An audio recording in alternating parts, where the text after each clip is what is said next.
अच्छा है या उनमें उसमें कोई तकलीफ है। ठीक है, तो ये असर है।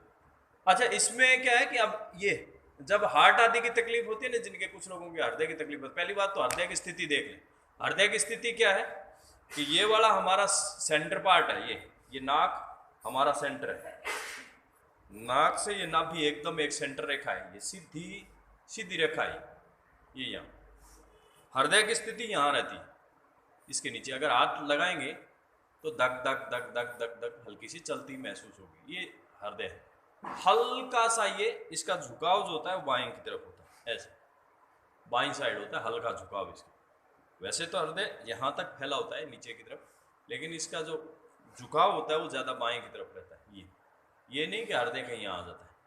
अब इसके मांसपेशियां हैं, मसल्स हैं, इसकी नाड़ियां हैं, उसका रूट ये होता है, इसका रूट ये है, यहाँ से रूट पीछे की तरफ भी जा रहा है।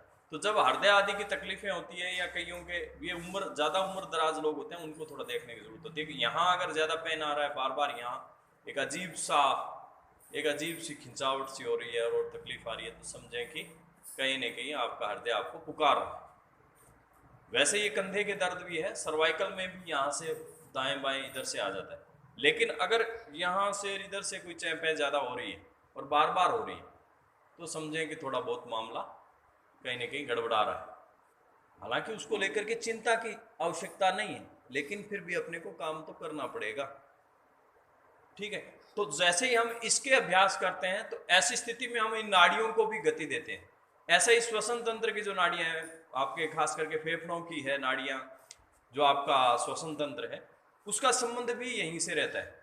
इवन हम कई बार पादादिरासन करते हैं। पादादिरासन क्या है, जब एक नाक बंद होती है तो हम दूसरी साइड से उसको खोलने का प्रयास करते हैं। तो पादादिरासन में ये हाथ ऐसे करके यहाँ अंगुली अंदर लगा ली और ये अंगूठा यहाँ लगा दिया, यहाँ लगा करके हम एक नाक को खोलते। मान लीजिए मेरा ये नाक नहीं चल रहा, यानी कि बंद है, तो हमने जैसे ही पादादिरासन करा थोड़ी देर बाद में, तो ये 5-7 मिनट या 10 मिनट में नाक इधर वाला वापस सुचारू हो जाएगा। कई बार ऐसा होता है, कई बार योग में अभ्यास करने के लिए, और इधर से करा तो ये इधर वाला ठीक हो जाएगा। इसको हल्का सा यूँ यहाँ से ऐसे दबाएंगे, क्योंकि इसका संबंध फेफड़ों से श्वसन तंत्र से है। तो ये इसमें पादादिरासन दोनों नाकों को संतुलित करने के लिए, कई बार ध्यान के लिए योगी लोग जो है वो सुषुम्ना नाड़ी को चलाने के लिए इस तरीके से बैठ जाते हैं, तो ये सुषुम्ना नाड़ी चल जाती है, यानी कि दोनों नाड़ियाँ बराबर होकर के बीच वाली नाड़ी चलने लगती है। तो ये इस तरीके से इसकी गति आ जाती है। ऐसे हाथ को दबाया जा सकता है ऐसे। तो ये हो गया। तो कुल मिलाकर के ये एक अभ्यास भी है और एक तरह से इसकी जांच करने का तरीका भी। ये हाथ है, ये हाथ ऐसे अगर इसके बराबर आ रहा है, ये सारी चीजें हैं कि एक ये हाथ है, अगर हाथ ये इसके बराबर आ रहा है, कान के बराबर और सीधा जा रहा है यहाँ, इसमें आपको कोई ज़्यादा तकलीफ नहीं हो रही है, तो समझें कि मामला ठीक है। अगर इसको लेने में यहाँ लगाए हुए हैं, यूँ आँख नीची हुई है आपकी, चेहरा यूँ कुछ भाव दिखा रहा है कि भाई ये तो बहुत गड़बड़ काम कर दिया, तो समझें कि इसमें काफ़ी अवरोध है, इसमें जकड़न है, इसमें अकड़न है, इसमें खिंचाव है, और ये बुढ़ापे में सबसे पहले आपके घर पे दस्तक दे देगा कि भाई तेरे कंधे खराब है। शोल्डर में पेन हो सकता है, फ्रोजन शोल्डर हो सकते हैं, कंधे जाम हो सकते हैं, हाथों में दर्द हो सकता है, उंगलियों में तकलीफ हो सकती है। ये आगे की बता रहा हूँ, ये एक तरह से हमारी MRI से इसको करा तो ये ऑलमोस्ट आपका ये जो हाथ है इसकी गति यहाँ तक है, यानी कि कान तक है। ऐसा नहीं कि गर्दन इधर ले जाकर कर ले, गर्दन आपकी लगभग स्ट्रेट रहेगी, गर्दन की स्थिति नाक जो है आपकी नाभि के साथ में इधर रहेगा और ये हाथ ऊपर जा रहा है, तो ठीक है। अगर नहीं जा रहा तो फिर समझे मामला गड़बड़ है। जब हाथों को एकदम स्ट्रेट लेंगे तो चेहरा भींचा जाना चाहिए, पीछे कान दब जाने चाहिए, या जहाँ पर भी लगाएं तो ये पूरा, और हाथ एकदम सीधे, और आपको कोई ज़्यादा तनाव नहीं हो, तो समझें कि कुल मिलाकर के हाथों की स्थिति, कंधों की स्थिति मेरी ठीक है। इधर से लिया हमने, तो ये ऐसे हाथ सीधे करने पर और रोकने पर कोई ज़्यादा तनाव न आए, तो समझे मामला ठीक है। पीछे ले जाए तो ये पीछे बांधने में तकलीफ ना हो, ऐसे। ये सामान्य है, ये सबसे सामान्य कॉमन है कि ये इतना तो हो ही जाना चाहिए हर एक का। लेकिन इससे भी इतर इस हाथ को ऊपर भी लें तो ये आपका ये इधर वाला जो शोल्डर ब्लेड्स है, इस शोल्डर ब्लेड को टच करे तो इसकी स्थिति कुल मिलाकर के ठीक है, इधर से भी लेंगे तो ये टच कर जाएगा इसको, तो कुल मिलाकर के इनकी स्थितियाँ ठीक है। लेकिन ये अगर यहीं कहीं अड़ रहे हैं तो समझे कि इस जगह तकलीफ, इस जगह में प्रॉब्लम आ रही है। तो ये सारे अभ्यास एक एक दो दो जो है आपके एक तरह से आपकी स्कैनिंग है, आपके जांच करने के तरीके हैं। हम लोग क्या है कि एक केवल वजन को ही कई बार मान बैठते होते हैं कि वजन बढ़ा हुआ है, बाकी तो मैं एकदम टकाटक हूँ। तो वो थोड़ा सा आपको अपने आप को जांच कर लेना चाहिए कि केवल जो है वजन ही नहीं होता, अंग भी आपके खराब हो बेचारे होते जा रहे हैं, उनका भी आपको समाधान करना चाहिए। इस तरीके से ये सारी चीज़ें आप जांच करके और इनको कर सकते हैं। ये हो गया। अब दूसरा आगे सामने की तरफ आ जाएं ऐसे। अब ये सामने की तरफ आ गए। हालांकि इसमें अभ्यास तो बहुत सारे हैं, लेकिन अगर अपने ऐसे वज़न को ऐसे रोकते हैं तो कुल मिलाकर के अगर वज़न रोकने में कोई ज़्यादा प्रॉब्लम नहीं हो रही है, ओवरवेट के कारण जो प्रॉब्लम होती है वो एक अलग है, अदरवाइज हाथ पैर कंपन वंपन ये जो नहीं हो रही है, और कम से कम 5-4 मिनट अगर आप रुक रहे हैं तो समझें कि मामला बहुत ठीक है। केवल मात्र 2 मिनट 3 मिनट भी रुक रहे हैं तो भी बहुत है।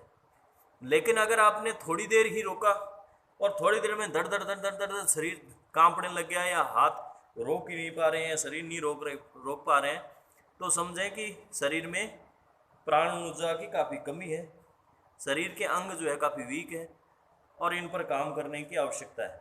जैसे ही आप नियमित रूप से इन पर काम करने लगते हैं तो धीरे धीरे धीरे धीरे धीरे इनके अंदर ताकत बढ़ती है, इनकी स्टेमिना बढ़ जाती है, इनकी स्ट्रेंथ बढ़ जाती है, इनके जोड़ों में फ्लेक्सिबिलिटी आ जाती है, इसके अंदर ब्लड सर्कुलेशन ठीक हो जाता है, इसका संतुलन ठीक होने लगता है। और अगर एक आयु विशेष में खैर इनसे जो इसके जो ये व्यवधान उत्पन्न होते हैं वो एक अलग चीज़ है। छोटी आयु में ही अगर पैदा होने लगे तो फिर अपने आप को संभालने की ज़रूरत है कि बेटा अपने गलत रास्ते पर चल रहे हैं। तो शरीर के इन अंगों को अच्छी तरह से जांच पड़ताल आप कर सकते हैं कि इनकी स्ट्रेंथ क्या है। डाउन थोड़ा सा रखें, पैर घुटने टिकेंगे नहीं ज़मीन पर लेकिन नीचे रहेंगे, घुटने ज़मीन पर टिकेंगे नहीं लेकिन ऊपर टिके रहेंगे। जागो जागो जागो मोहन प्यारे। इस तरीके से रिलैक्स कर लें। और फिर तीसरी स्थिति आ गई, घुटने मोड़े सामने की तरफ ऐसे।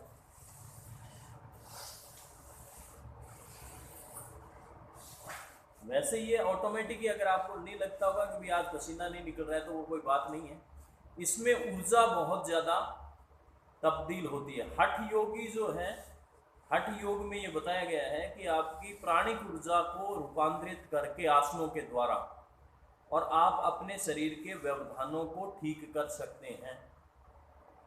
तो जब आप नीचे की तरफ इस तरीके से झुके हुए हैं तो ऊर्जा का प्रवाह जो है वो चेहरे की तरफ आपकी रीढ़ की हड्डी के साथ साथ ज़्यादा चलने लगता है। जैसे ही ऊर्जा का प्रवाह बढ़ता है तो इसमें जो अवरोध है, जहाँ पर भी इससे विकार है, वो सारे ठीक होने लगते हैं, चित्त शांत होने लगता है, मन ठीक होने लगता है और शरीर के अवरोध तो खैर दूर होते ही नहीं। इसमें कुछ देर पड़े रहने के बाद में फिर वापस सीधे हुए। अच्छा, इससे फिर कमर दर्द नहीं होगा, लेकिन जिनको कमर दर्द हो जाता है तो वो थोड़ा टाइमिंग कम ज़्यादा कर सकते हैं। जैसे घुटनों में जिनके तकलीफ है तो वो भी टाइम थोड़ा कम ज़्यादा कर सकते हैं। जितना इसमें आप रुक सकते हैं उतना ही आप अपने शरीर को ठीक करने के लिए ज़्यादा तत्पर हैं और ज़्यादा आप इसको ठीक कर पाएंगे। घुटने थोड़े चौड़े रख लें। जिन लोगों के को आगे झुकने में वैसे दिक्कत आती है तो थोड़े घुटनों को चौड़े भी रखें इसको। और सामने की तरफ फ्रंट बेंडिंग कर रहे हैं।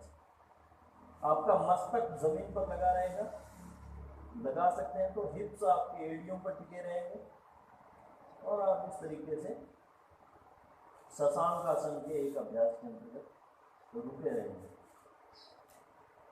हाथों को चाहे तो उठा करके पीछे बांध लें, योग मुद्रासन में।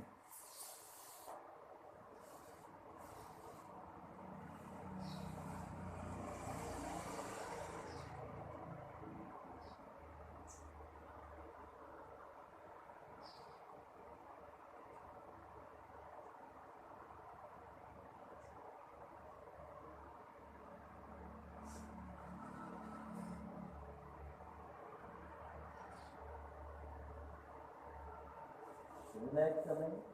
अच्छा, ये सारे अभ्यास जो है लगते स्लो है, लेकिन इनके रिजल्ट उतने ही हैं जितने अपने दूसरे अभ्यास करते हैं। ये लगते तो धीमे से हैं, इनमें लगता है अपने को पसीना नहीं। जैसे कुछ लोग जो अभ्यास करने लग जाते हैं तो उनको आदत पड़ जाती है कि अभ्यास नहीं करा तो उनको संतुष्टि नहीं हुई, चाय पी नहीं तो संतुष्टि नहीं हुई। लेकिन वो कोई ज़रूरी नहीं है कि हर बार संतुष्टि आपको मिले तभी ठीक है।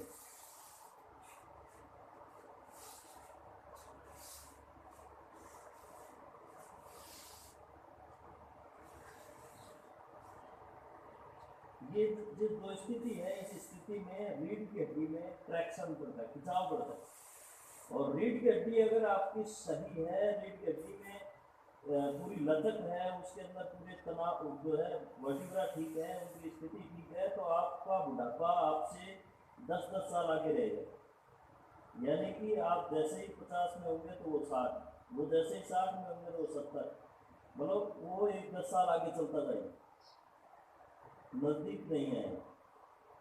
क्यों नहीं आएगा? क्योंकि हमारे शरीर में बुढ़ापे के लक्षणों में आजकल जो है वो शरीर की स्थिति ही बात रह गई है। पहले तो क्या है, बाल देख करके आइडिया लगा लेते थे कि व्यक्ति बूढ़ा हो गया या जवान हो गया, लेकिन वर्तमान काल में ऐसा नहीं है।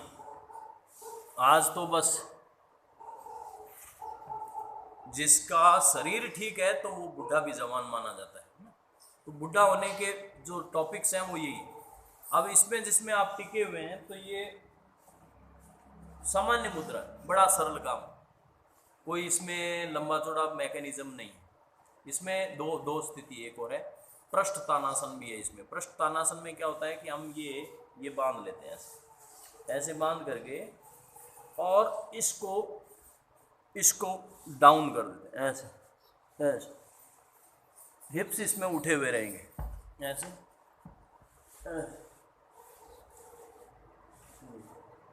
हिप्स ऐसे डाउन हो जाएंगे। इसमें कोई ज़्यादा वो तकलीफ वाला मुद्दा नहीं है।